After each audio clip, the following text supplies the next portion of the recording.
Chers frères et sœurs, distingués invités, tout protocole respecté, je vous souhaite la bienvenue au banquet clôturant le 16e Triduum d'évangélisation.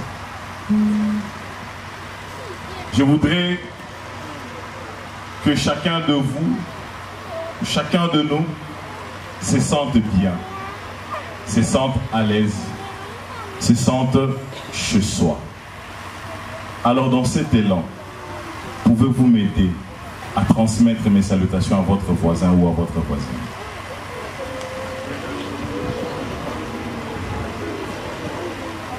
Souhaitez la bienvenue à votre voisin.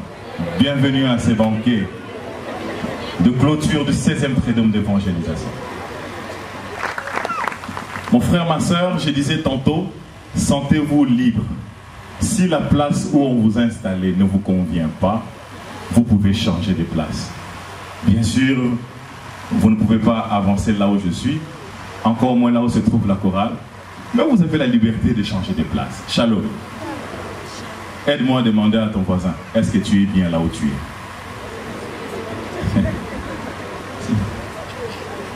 Si tu n'es pas bien, change de place.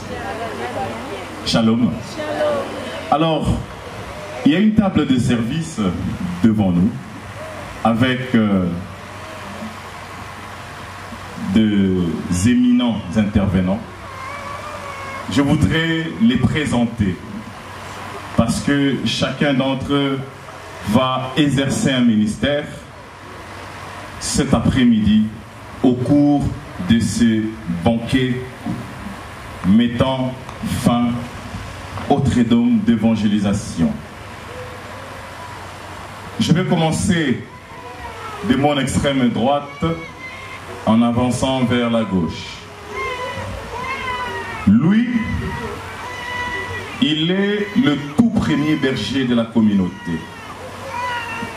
Le père initiateur que je présenterai dit de lui qu'il est Timothée et lui le père initiateur Paul.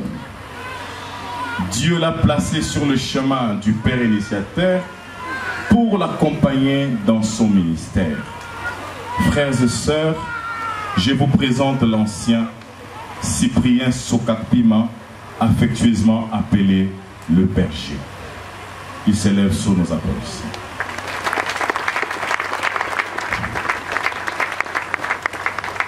Il est le formateur, il est l'enseignant, il est le disciplinaire, il est en quelque sorte un gardien du temple. L'ancien ne ménage aucun effort pour l'œuvre de Dieu. Il est sérieux avec son Dieu. L'ancien est un enseignant. Il est professeur d'histoire. Il peut s'asseoir sous nos applaudissements.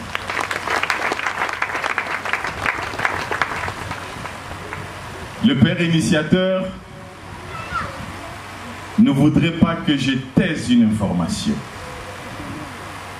Sur les 4 enfants de l'ancien, j'en suis l'aîné. Et bien évidemment, Le petit-fils dont il s'agit, c'est bel et bien mon enfant. Juste après le père l'ancien,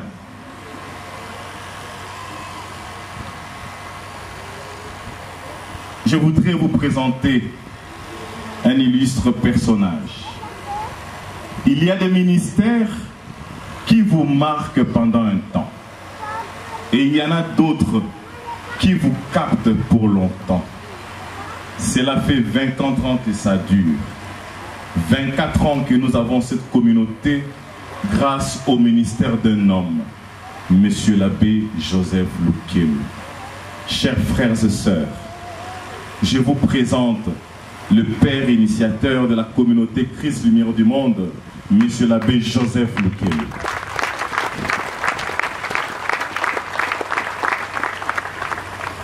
Prêtre de l'archidiocèse de Kinshasa, s'il vous plaît mon père, permettez-moi de vous garder un petit moment debout. Prêtre de l'archidiocèse de Kinshasa, résident en Suisse dans la continuité de sa mission pastorale, avec le père initiateur, aucune frontière n'existe lorsqu'il s'agit de l'évangile. Cher père, votre ministère est un repère dans cet univers rempli de prédicateurs qui souvent nous éloignent de la lumière. Cette communauté préserve nos cœurs de tous ces hérétiques harceleurs qui jour et nuit tentent de nous éloigner du Seigneur. Que Dieu vous garde encore longtemps pour que de votre vivant, que vous voyez s'écrouler l'œuvre de Satan, que vous combattez toute votre vie durant. Les jésuites en Saint-Ignace de Loyola, la communauté Christ Lumière du Monde, à Monsieur l'abbé Joseph Lukem. Est-ce que nous pouvons saluer la présence du Père initiateur? Juste après le Père initiateur, permettez-moi de vous présenter celui qui est l'accompagnateur spirituel de la communauté Christ Lumière du Monde. Une mission qu'il assume avec amour, dextérité, patience et disponibilité. Frères et sœurs, voici Monsieur l'abbé Camille Essika, recteur de la paroisse cathédrale Notre-Dame du Congo. Prêtre de l'archidiocèse de Kinshasa, Monsieur l'abbé Camille est le recteur de la paroisse cathédrale, soit l'un des collaborateurs directs, si pas privilégiés, de notre père le cardinal Fridolin Ambongo Pessungu. L'abbé Camille Essika ne ménage aucun effort lorsqu'il s'agit de l'œuvre de Dieu. Cher Père, vous êtes une bénédiction pour cette communauté, car votre accompagnement n'est pas que théorique, il est surtout réel, pratique et engagé. Pouvons-nous saluer la présence de l'abbé recteur parmi nous? Comment ne pas le présenter? C'est lui qui va présenter la communauté Christ Lumière du Monde à ses banquets. Qui de mieux pour parler de la communauté, si ce n'est celui qui la dirige au quotidien?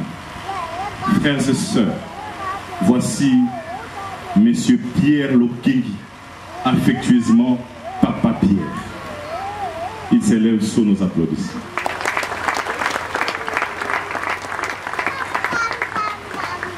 Pierre Képhas, le roc, le président du bureau diocésain, est un homme solide, déterminé et dynamique. Il est marié à maman Anastasie Lokengi, celle qui va nous nourrir cet après-midi. Il fréquente la cellule mère, cellule de la paroisse cathédrale.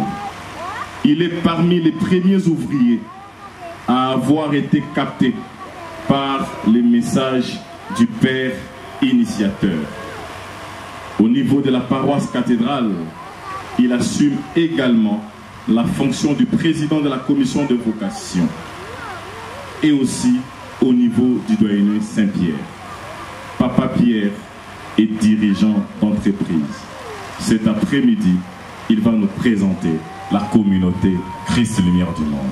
Qu'il s'assoit sous nos applaudissements. Je suis dans le devoir de me présenter. Moi, le MC de cet après-midi. Je suis fils spirituel du Père initiateur et biologique de l'Ancien. Coordonnateur du 16e Triduum d'évangélisation et maître de cérémonie de ces banquets. Actuellement, je suis membre du discernement de la cellule mère où j'assume la charge du secrétariat. Au niveau paroissial, j'assume la responsabilité du chœur Lux Mundi. D'ailleurs, vous aurez l'occasion de les entendre. Certains qui étaient là pendant les Trédômes ont bénéficié de ces prestations. Je suis doublement marié à mon épouse, en plus de la bénédiction nuptiale. Point de confusion, je ne suis pas marié 2 fois. Je suis marié civilement et coutumièrement. Actuellement, nous sommes parents de Tifara, Bariane, et madame mon épouse et le petit sont là. Et comme profession, je suis un avocat. Shalom. Les présentations étant faites, j'ai fait appel à Papa Pierre pour nous expliquer ce que c'est la communauté Christ Lumière du Monde.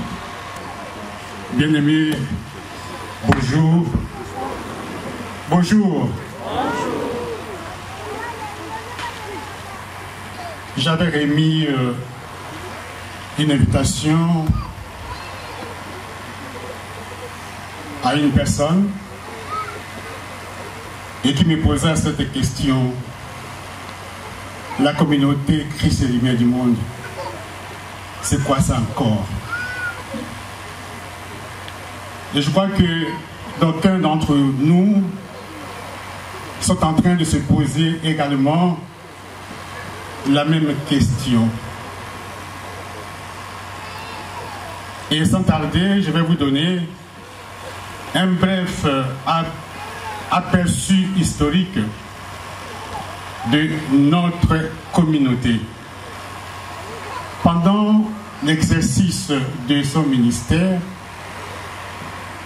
l'abbé Joseph Lukelou, alors recteur de la paroisse Notre-Dame du Congo et aumônier des intellectuels catholiques, avait fait un constat. Constat selon lequel un bon nombre de chrétiens catholiques qui les côtoyaient éprouvaient d'énormes difficultés sur le plan spirituel. Ils étaient souvent victimes dans le combat spirituel. La plupart vivaient dans la peur du lendemain. Et certains se retrouvaient facilement dans de divers mouvements mystico-religieux qui foisonnent dans la ville de Kinshasa. L'inspiration divine poussa M. l'abbé Joseph vers l'an 2000 de mettre sur pied un cadre de prière et de formation permanente. Il fut créé un groupe d'obédience charismatique. Et dans un premier temps, les petits groupes se réunissaient en dehors de la cathédrale. Et plus précisément, au domicile de maman Nelly Kiwewa. Puis, il regagna la paroisse et les prières se passaient sous la paillote qui était à côté de la cure des prêtres. Et parmi ceux qui étaient à la première heure de la communauté, nous pouvons citer quelques-uns ici présents. Et je vais demander à chacun de se mettre debout s'il attend son nom. Du côté des papas, il y a naturellement Papa Cyprien, le berger, les formateurs et les dévoués de la communauté. Il y a Papa Odon Ndiata, membre du bureau diocésain de la communauté. Papa Sébastien Fumbula,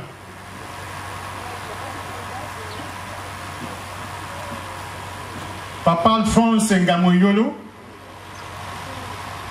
Papa Jossa Renyo Kalongo,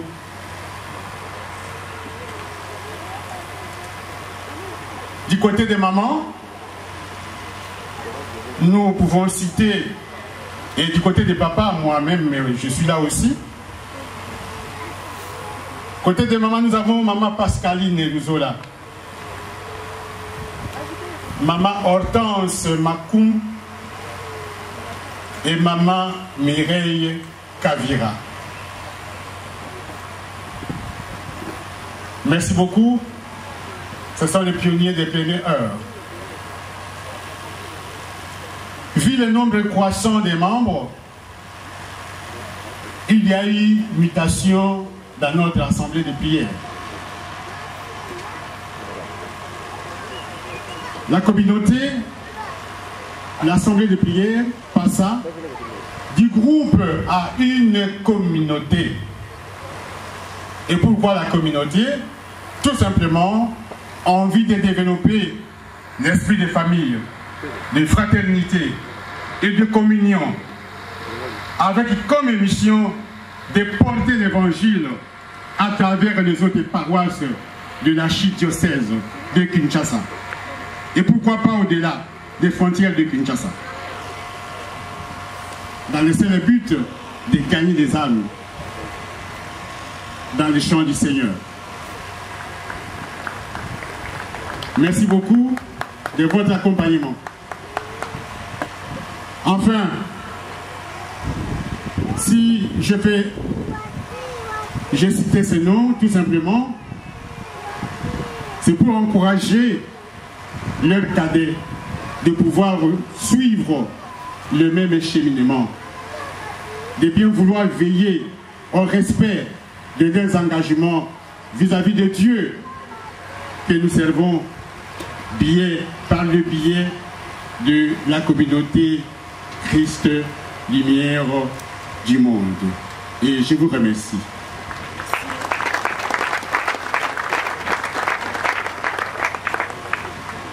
Ce banquet clôture 3 soirées de prières, d'intercession, d'enseignement, d'action de grâce, des miracles.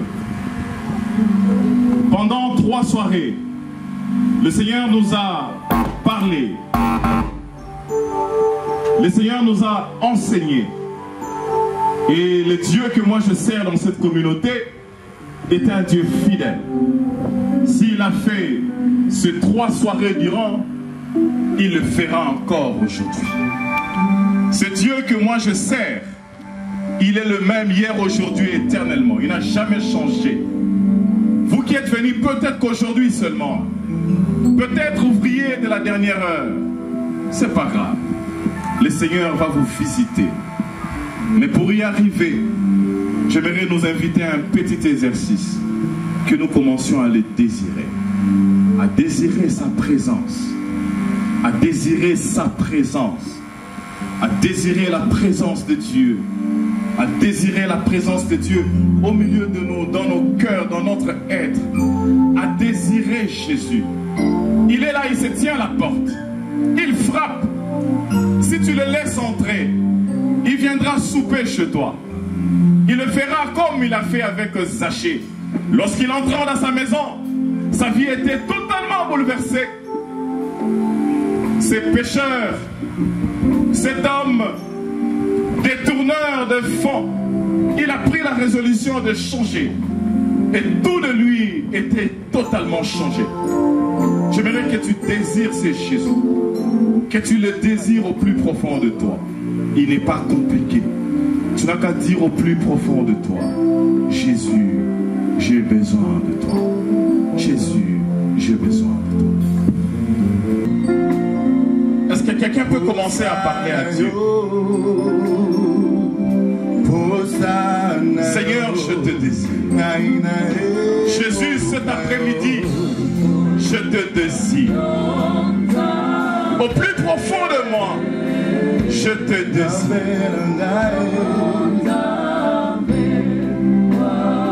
Dans ma maison, dans mon entreprise, Jésus, je te désire. Dans mon mariage, dans mon ministère, je te désire.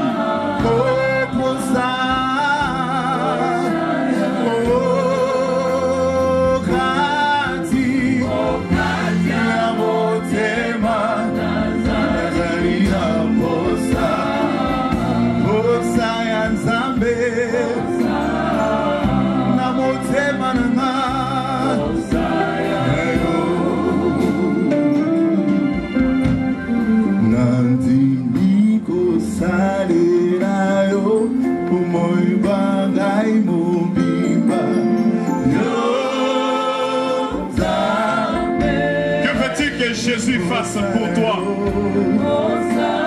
cet après-midi.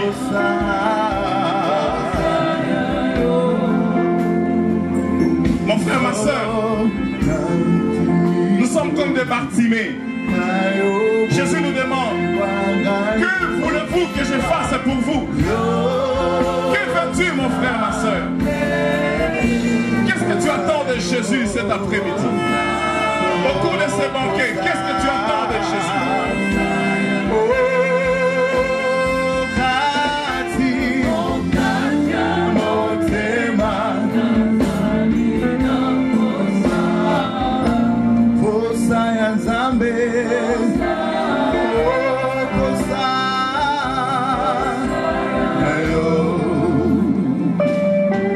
Tu n'as pas besoin d'hésiter sur ta demande. Il est capable de donner le mariage. Il est capable de donner la délivrance. Il est capable de guérir du cancer. Il est capable d'apporter des solutions incroyables devant des situations totalement désespérées. Qu'est-ce que tu veux que Jésus fasse pour toi cet après-midi? Il est capable de tout. Il a des solutions incroyables, même insoupçonnées. Tu n'as pas besoin d'hésiter. Sois comme Bartimée.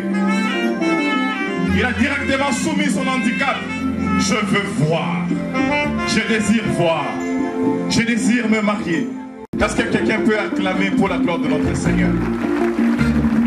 Est-ce que quelqu'un peut pousser des cris de joie à la gloire de notre Seigneur? Est-ce qu'on peut faire le véritable milolo pour la gloire de notre Dieu?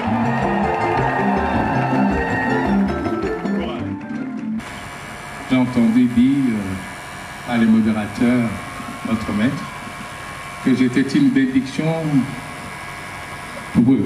Et je pense que vous étiez aussi une bénédiction pour moi, pour tous membres de la communauté Christ Lumière et notre cellule du sanctuaire Maria Notre-Dame de la Miséricorde. Vous avez été tous pour moi une bénédiction.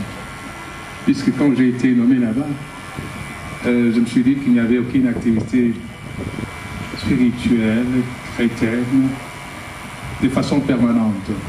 Et je me suis dit, où pourrais-je m'incliner pour avoir ces réconforts spirituels, cette prise en charge spirituelle de tout ce qui pouvait se faire dans notre sanctuaire marial, Notre-Dame de la Miséricorde.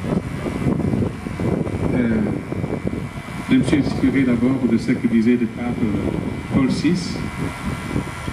Ceci, si je cite, l'homme contemporain écoute plus les témoins que les maîtres. Un témoin que vous pourriez plus écouter que les maîtres, que nos maîtres. Si je mourais aujourd'hui, ça serait le premier témoin. Non pas à la table ici, mais là où je serai, dans l'église, il sera le premier témoin. Aujourd'hui, il a voulu que je sois le témoin. Tu vas aller où? Au ciel. Ah non, attends. Au ciel, au ciel, au ciel. Avoir un jour. Au ciel, au ciel, au ciel. J'irai la voir un jour. Oui, nous tous. Chacun son tour. Exact. C'est pour cela que, grandissant avec Jeff, pour l'abbé Lukelou, Joseph, pour moi, un frère, un ami, un confrère, de chaque jour, de la nuit comme du jour, grandissant, je lui ai toujours dit que nous sommes en train de vieillir. Et gardons notre jeunesse comme un bon souvenir. Nous avons passé la jeunesse ensemble avec lui. Et je lui ai toujours dit, habituons-nous maintenant à vivre un peu au ralenti. Et à réapprendre notre corps, puisque nous n'avons plus l'âge que nous avions autrefois. Qu'est-ce que nous avons encore à chercher aujourd'hui? L'héritage est là et je l'ai compris. J'interviens de moins en moins et je leur fais confiance. Et voilà, c'est ça, les témoignages que vous voulez entendre aujourd'hui. On m'a dit que vous avez mal aux pieds. Vous fallait vous asseoir pour un instant. Oui, merci. Non, au dos aussi. Comme moi alors. Exactement. Au moins toi tu es tout peu. Grâce à vos prières, grâce à vos prises en charge de frères et sœurs de membres de la communauté. Est-ce qu'on peut applaudir cette communauté?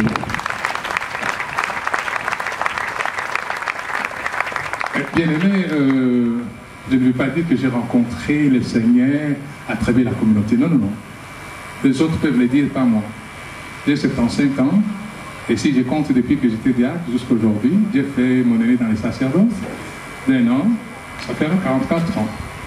Mais je crois qu'il y a longtemps que j'ai rencontré le Seigneur dans les seins de ma mère. Et dès les seins de ma mère. Quand ma mère était grosse de moi, et elle était tellement mince qu'elle ne pouvait pas, comme on dit en lingala, akokaki kokema te po nzoto na ye ezalaki mike zokande kuna na libumu po azalaki wana alekaki ye na monene ntango nazalaki na libumu na mama na ngai ye azalaki maîtresse tata mpe moniteur to monsieur na école catholique bacamarade na ye baninga na ye bazalaki kosimbasimba libumu na ye abimi yo oza moke bongo oyo azali mapasa to ezaka moko yabi ngai nayebi te mpo na eleko wana moyen bayebaka makambo lokola lelo eza lisusu te ezaka te kosimbasimba na libumu na ye mpe ntango akokaki kokema esimbaki te nde baye kopasula libumu na ye oyo babengi lelo césarienne wana oyo aye kobima na libumu oyo aye ya liboso te ngai abotamaki na 5 kg 500. J'étais plus gros jusqu'en 2014, j'avais 130 kilos en 2014. 130 kilos. Bon, je suis allé me faire consulter chez les médecins ailleurs qui ont vu que c'était une sorte d'obésité. Et on m'a opéré en coupant l'estomac de 3 quarts. Je suis resté comme je suis là. Et venu au monde, à ma naissance, comme j'ai eu à le dire d'autres fois, j'avais plusieurs croix sur mon corps,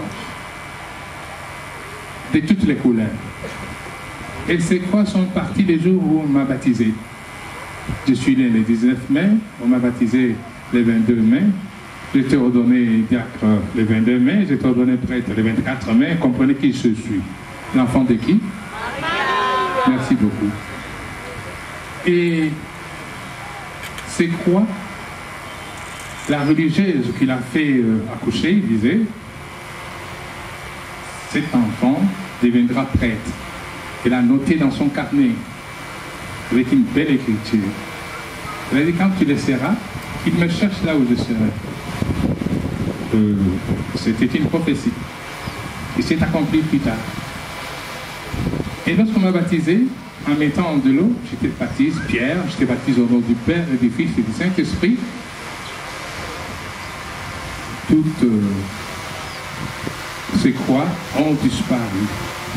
Et le prêtre qui m'a baptisé disait, ce sont les croix de plusieurs personnes qu'il portait.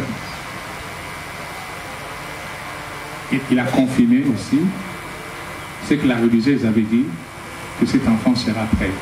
Et voilà, dès le sein de ma mère, j'étais déjà prophète, choisi pour aller auprès des nations.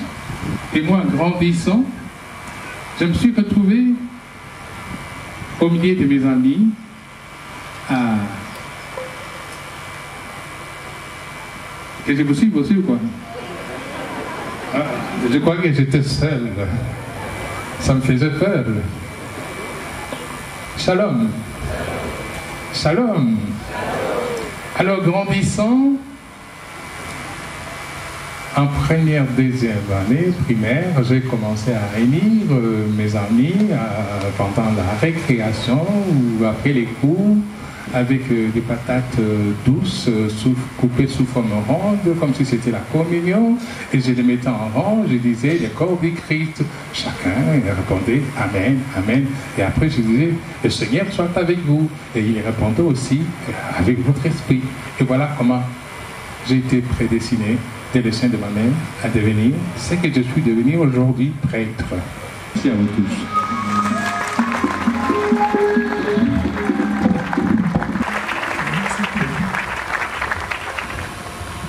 Là, il y a d'autres micros ici. Dès le premier jour quand on est venu, on a dit ah, quel instrument.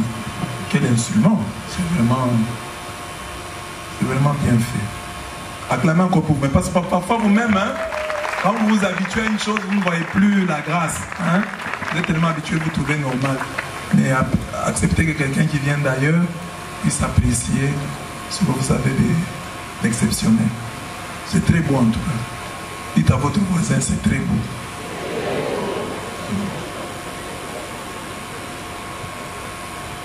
Nous sommes au dernier jour de notre tridome d'évangélisation dont le thème principal était « Écoute mon peuple, tu m'honores des lèvres, mais ton cœur est très loin de moi » Isaïe 29, verset 13. Aujourd'hui, pour conclure, on nous propose ce que nous devons faire pour sortir de la situation malheureuse dans laquelle nous nous trouvons. En résumé, le Seigneur nous dit que si nous faisons notre part, il fera la sienne sans aucun atermoiement.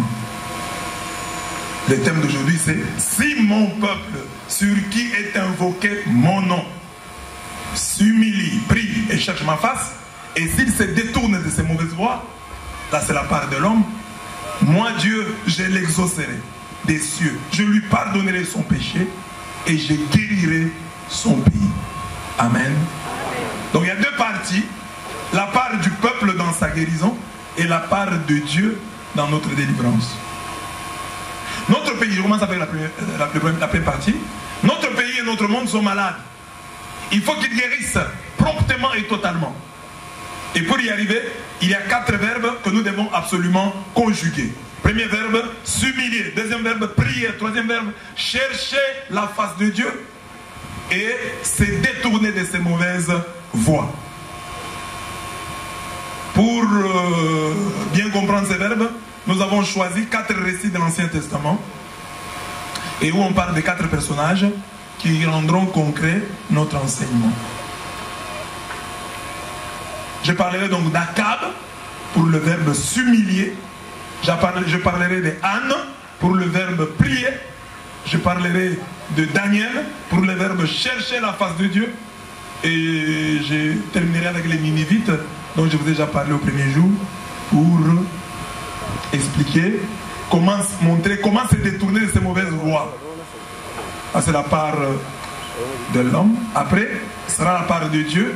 Là, nous verrons 3 verbes ou 3 actions de Dieu. L'exaucement de la prière, le don du pardon et puis la guérison du pays. Premier point donc, la part du peuple dans sa guérison. C'est Daniel qui était dans la fosse au lion. Moi, je suis dans la forêt, je suis dans la brousse. Et puis tu peux prier en courant. Seigneur, sauve-moi! Mais tu es en train de courir. Mais toi, tu te mets à genoux. Éternel Dieu de gloire, toi qui as sauvé Daniel dans la fosse au lion. Dieu te dit, tu n'es pas dans la fosse au lion, mon fils. Fuis. Dites à votre voisin, tu n'es pas dans la fosse au lion. Fuis. Oh mon Dieu Seigneur, yo bigi ça Daniel, la liboule à la cause, yo dans liboule mangosi. Fuis. Fais ta part, Dieu fera la sienne. Pour ressusciter Lazare, Jésus dit, enlevez la pierre, mais il avait la force. Il pouvait dire par sa parole, Pierre, ôte-toi des lois, de là. Non, il a dit, enlevez-vous. Je vous responsable, enlevez la pierre et moi je ferai le miracle. Vous enlevez la pierre. C'est votre part. Mais c'est toi qui as la puissance, enlève la pierre, non? Enlevez la pierre. Et moi, je ressusciterai Lazare. Dis à ton voisin, enlève la pierre et Dieu ressuscitera Lazare. C'est comme les mamans qui sont là, vous êtes mariés, vous priez seulement Dieu. Dieu, donne-moi un bon cœur à mon mari, qui commence à me donner l'argent, donne un bon cœur à mon mari, qu'on puisse vivre en paix.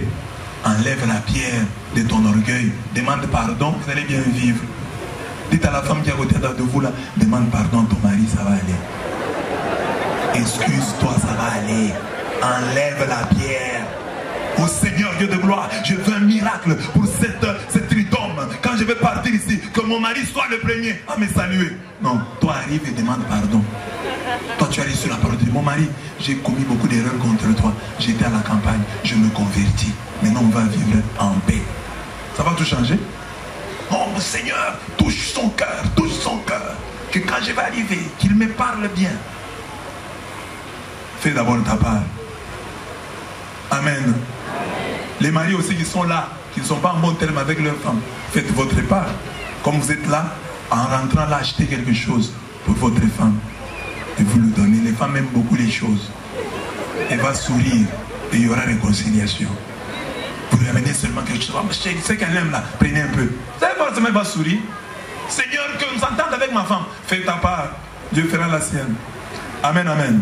Alors, quelle est notre part? Premier point, s'humilier comme Akab. Akab était roi, un roi dominé par sa femme. Un homme qui était dans son foyer, un homme en panique. C'est sa femme qui dirigeait, c'est sa femme qui faisait tout. Les femmes qui sont ici, qui aiment diriger les hommes, vous avez l'esprit de Jézabel. Vous pouvez appeler ça c'est pas quoi, vous avez l'esprit de Jézabel. Une femme doit se trouver bien quand elle a un homme. C'est mon homme ici, c'est lui qui va parler. J'ai un chef. C'est ça une bonne femme. Mais quand vous pensez que votre mari n'est pas votre chef, vous êtes en dehors de la Bible, vous êtes en dehors de la nature. Votre mari, c'est votre femme. La Bible dit que le Christ est le chef de l'église. Et le mari est le chef de la femme. Dites Amen. Amen. Dites un Amen convaincu. Amen. Le mari est le chef de la... Mais un chef à la manière du Christ. Mais un chef tout de même. Parce que le Christ lave les pieds de ses disciples, n'est-ce pas?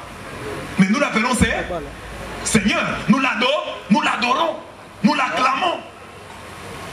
Ton mari est chef à la manière du Christ, bien entendu, mais il est chef tout de même. Alors Jézabel avait pris les rênes de la famille. C'est elle qui dirigeait son mari. Alors elle a induit son mari. Un jour son mari est triste. Oh, qu'est-ce qu'il y a? Oh non, Naboth a une vigne, mais ne veut pas me la céder. Sa femme dit, mais c'est pas le problème. Toi tu es roi, tu pleures pour ça. Les femmes, les mauvaises conseillères là, tu pleures pour ça. On va prendre cette vigne, on va trouver un truc. Elle a trouvé un truc, on a accusé faussement Naboth, on l'a tué et Akab a pris la vigne. Les mauvaises femmes qui sont ici. Une bonne femme doit amener son mari. Le mari doit dire, comme je connais un couple, Ali Voulou, le papa est mort. Un papa, un bon papa, il est décédé. Il m'a dit, mais savez, si j'ai cette parcelle, c'est grâce à ma femme. Moi, je suis trop dépensier. Mais cette femme que j'ai eu l'argent. J'avais souvent de l'argent, je lui donne. Ma femme prend cet argent, on va payer une parcelle. Après un moment, moi-même, je viens, donne un peu, je prends quelque chose. Et elle a pris l'argent, elle est allée cacher auprès de ses parents. Dans la belle famille, comment j'allais récupérer ça? L'argent est resté là-bas. Quand j'ai eu encore, j'ai dû ajouter et on a payé cette parcelle. C'est grâce à ma femme. Amen. Amen. Regarde la femme qui est à côté de toi. Est-ce que ton mari a une parcelle? Est-ce que vous avez une parcelle? Si vous n'avez pas une parcelle, c'est de votre faute. Toutes les familles qui n'ont pas de parcelle, c'est la faute à la femme. Tu es tombé sur une mauvaise femme. Parce qu'une bonne femme va te dire, mon mari, Gombe c'est bien. Nous prions peut-être en ville. Nous prions, mais ayons même une parcelle à Badara. J'ai prêché ici à Kinshasa il y a des années. J'ai demandé au couple de payer des parcelles à Badara. À l'époque, c'était 300 $. Et les gens riaient comme vous riez là. Je disais 300 $. Aujourd'hui, Badara, ça va déjà. C'est un peu bien. C'est un peu mieux qu'à l'époque. Amen, amen. Amen, amen. Amen. Donc, tous ceux qui n'ont pas de parcelles, c'est la faute à leur femme. Vous n'avez pas. Qui trouve une femme? La parcelle, il y a la voiture, donc la femme ne doit pas se plaindre. Oh, depuis au Balanga, au Pesangani. C'est toi qui dois amener le bonheur. Est-ce que la Bible dit qu'il trouve un homme trouve le bonheur? C'est moi qui ai écrit la Bible. La Bible dit que le bonheur c'est qui? Regarde la femme qui est à côté, t'as dit du bonheur. Appelle la bonheur. C'est ça ton nom. C'est toi qui dois amener l'argent dans la maison. C'est toi qui dois amener la bénédiction dans la maison. C'est pourquoi vous êtes la plus nombreuse que les papas. Parce que vous êtes le bonheur de vos familles. Si vous n'avez pas obtenu ça par votre travail, obtenez-le pour votre mari, par votre prière, par votre consécration à Dieu. Que votre mari soit béni grâce à vous. Amen, amen. Alors ici, c'est Jézabel qui va créer des problèmes à son mari. Il a pris la parcelle d'autrui, il a tué Naboth. Maintenant, le prophète vient. Le prophète Élie. Il vient avec un message. Il dit, ainsi parle l'Éternel. Au lieu même où les chiens ont léché le sang de Naboth, les chiens lécheront aussi ton propre sang. Voici, je vais faire venir le malheur sur toi. Je te balayerai. J'exterminerai quiconque appartient à Akab. Celui qui est esclave et celui qui est libre en Israël. Il dit, les chiens ont léché le sang de Naboth, ils lécheront ton sang. C'est-à-dire, tu vas mourir de la même mort honteuse. Écoutez maintenant Akab. Quand Akab entendit les paroles prononcées par Élie, il déchira ses habits. En signe de repentance, il déchira ses habits. Se couvrit le corps d'une toile à sac. Il va porter un sac, un vêtement de pénitence. Et il jeûnait. Akab, il était roi. Il gardait la toile à sac pour dormir. Et il marchait lentement. Les rois sont généralement pressés. Vous voyez le cortège du président, il passe. Il est toujours pressé. C'est le président. Les chefs sont toujours pressés. Mais le roi a commencé à marcher lentement. En signe de pénitence. Tout roi qu'il était. Là c'est Akab. Akab, pourquoi tu marches comme ça? Non, en signe de pénitence. Parce qu'on a dit que je vais mourir. Un prophète m'a dit ça. Lui, il est roi. Un prophète lui dit, tu vas mourir. On va lécher ton sang, comme on a léché celui d'Akab que tu as tué, que tu as fait tuer. Et il s'humilie, il jeûne, il garde le sac, il marche lentement. Alors la parole du Seigneur fut adressée à Élie, le même Dieu qui avait envoyé Élie pour lui dire, tu vas mourir. Parce qu'Élie lui a dit, ainsi parle l'Éternel. Il est venu avec un ainsi parle l'Éternel. Ainsi parle l'Éternel, tu vas mourir, les chiens vont lécher ton sang. Et lui, qu'est-ce qu'il fait? Il s'humilie. Et Dieu est content. Dieu dit à son prophète, tu vois comment Akab s'est humilié devant moi? Puisqu'il s'est humilié devant moi, je ne ferai pas venir le malheur de son vivant. C'est sous le règne de son fils que je ferai venir le malheur sur sa maison. Amen, amen. Amen. Le malheur est renvoyé à plus tard parce que lui s'est humilié. Quelqu'un peut se poser la question, mais pourquoi on va punir son fils alors que c'est lui qui a péché? Le fils n'a pas de problème. Si tu es fils d'Akab, toi aussi humilie-toi et on renverra le malheur pour une autre génération. Si l'autre génération s'humilie jusqu'à ce que cette malédiction disparaîtra, il faut que de génération en génération nous soyons des hommes qui s'humilient devant Dieu, qui s'humilient devant la parole du Seigneur. Mais je pose la question ici, nous sommes des chrétiens, nous sommes venus ici, nos prophètes, vos prophètes c'est nous les prêtres. les évêques qui sont là, le pape, les gens qui vous prêchent, qui vous parlent de la part de Dieu. Si toi qui es là, qui m'écoutes aujourd'hui, un prêtre te dit, maman, pour ce que tu as fait là, voilà ce que Dieu va faire pour toi. Tu vas mourir. Vous allez répondre comment? Vous, je vous vois dire sans effet. Mais savez toi tu es qui? Mais savez toi tu es qui? Sans effet, au salle matin, au concis. Mais, et Akab qui était roi, un pécheur, un homme dominé par sa femme. Ce monsieur-là, il dit, non, prophète, je m'humilie. Il s'est humilié. Combien de chrétiens avons-nous à l'église qui écoutent la parole et qui s'humilient? Non, là on nous a interpellés. Là vous avez raison. Mais vous savez, vous avez dit vrai. En tout cas là l'évêque a bien parlé. C'est vrai, nous avons des problèmes. Il s'est humilié. Tout roi qu'il était. Vous n'êtes pas roi. Vous n'êtes pas reine. Mais vous êtes orgueilleux plein de vous-même.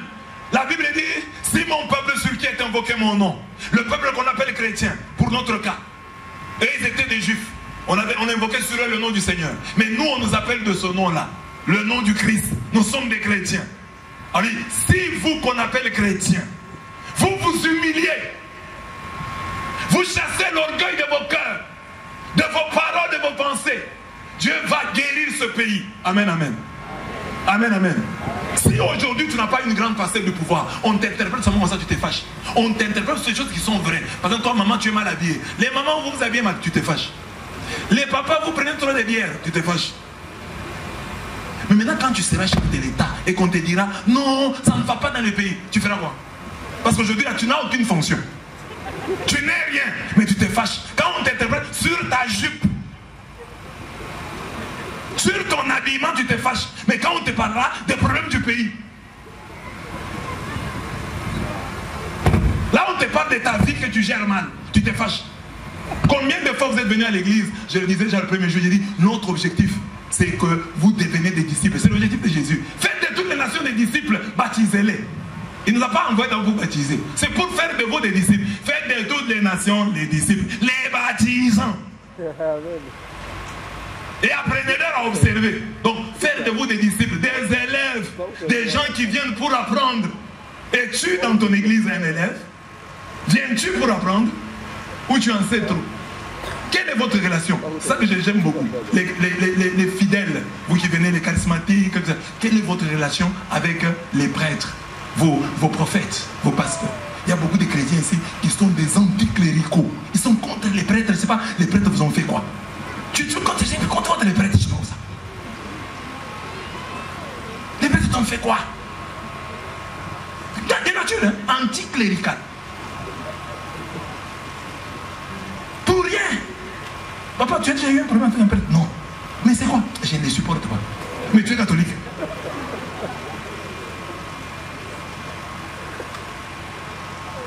J'étais en Espagne. En Espagne, il y a même tout un livre. Et le refrenaro est anticlérical. Donc, le recueil de proverbes contre les prêtres. C'est plein de proverbes contre les prêtres, des expressions contre les prêtres, contre les religieuses, contre les sacristains, contre tout, c'est contre l'église. Tout un dictionnaire. Les armures et sacristains dedans. Entre autres, on dit par exemple, si vous voyez un mauvais sacristain, c'est que le curé est pire. Donc, les sacristains ressemblent au curé.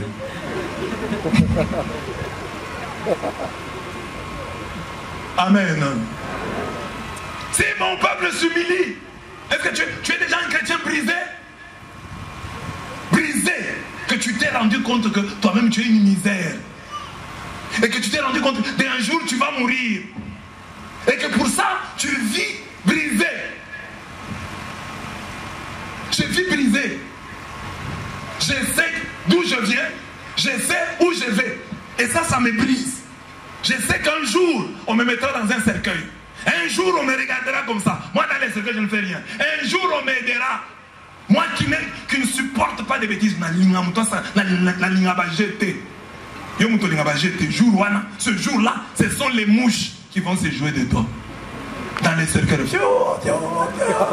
Et puis, ce sont les gens qui vont t'aider. Emma, Emma, Emma, Emma.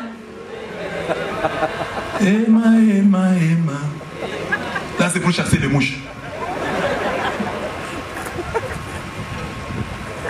Est-ce que vous savez la chorale qui va chanter le jour de votre mort? Le prêtre qui va dire la messe, il va dire quoi? Il peut dire, ce papa qui vient de mourir, c'est un papa très têtu. Je connais un diocèse dont j'étais le nom faute des temps. Un vicaire général est mort. L'évêque a dit, ce vicaire général ici était très têtu, n'écoutez pas.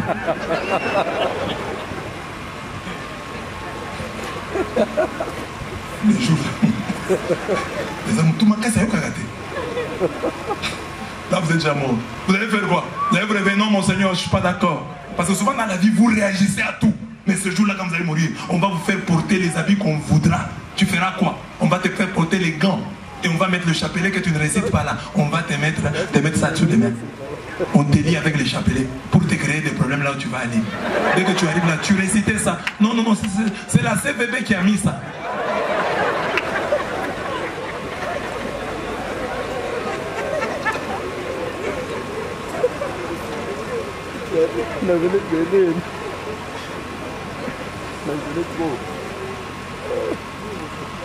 Et je vous disais l'autre fois que quand vous mourrez, on ne met rien sur la tombe. Né-les, décédez-les. On ne va pas écrire vos immeubles que vous avez construits, les maisons que vous avez construites. Né-les, décédez-les.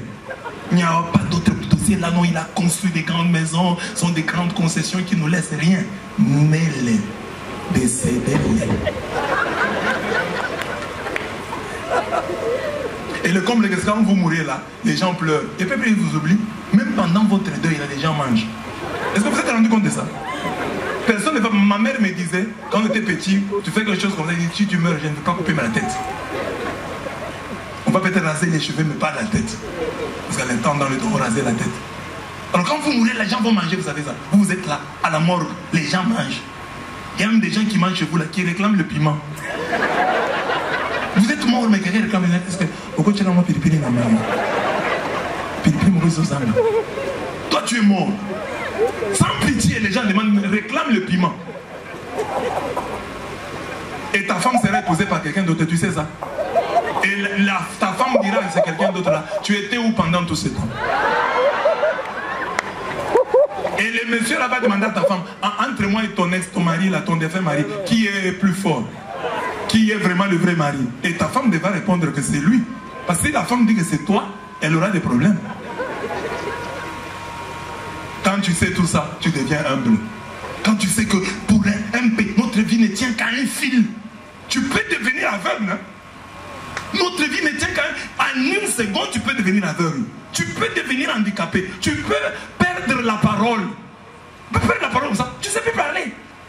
En un rien de temps. Il suffit qu'on dise un air. J'ai vu un papa en Bougima, il est malade. Sa tête ici tourne d'elle-même. Vous savez que la tête, quand nous faisons comme ça, c'est une grâce de Dieu. Je vais regarder à gauche. Mais ce papa-là, la tête tourne en désordre.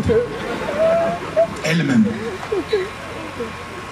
Authentique, la tête tourne. Je ne sais pas c'est quelle maladie. Alors quand tu dis ça, que ça peut m'arriver, je peux devenir fou, je peux perdre ceci, je peux perdre un bras, je peux perdre une main, je peux perdre une jambe. Ah, tout ça, ça peut m'arriver. Je peux même mourir. Quand tu vis avec ça, tu deviens humble. Je peux devenir aveugle. Hein, je vous disais, moi je suis ici, je suis prédicateur, tout d'un coup je deviens muet. Je ne sais plus parler. Vous apprenez que hier, hein, j'avais Blaise est devenu muet. J'allais venir aujourd'hui. Dites non, viens seulement, tu vas même espérer. Vous allez accepter? Non, je suis un autre prédicateur. C'est fini. On ne va pas dire non qu'il prêche même avec des gestes. Non. Alors si tu médites un peu sur ça, tu deviens humble. Tu dis, ah oui, c'est vrai, aujourd'hui on dit ça. Mais demain on peut dire autre chose. Hein. Tout peut se terminer en une seconde. Tu peux tout perdre. Alors, si tu vis avec ça, tu vas t'humilier. Et lorsque tu t'humilies, Dieu est content. Toutes les vertus peuvent aller en enfer. On peut aller plutôt au ciel, en enfer plutôt. Toutes les vertus peuvent aller en enfer, sauf l'humilité. Parce que quelqu'un peut être, hein, il est difficile d'être humble par orgueil. On peut être généreux pour se vanter, mais être humble pour se vanter, non, non. Quand on est humble, on est humble. Quand on est humble, on aime. Alors, mais tous les défauts aussi peuvent aller au ciel, sauf l'orgueil.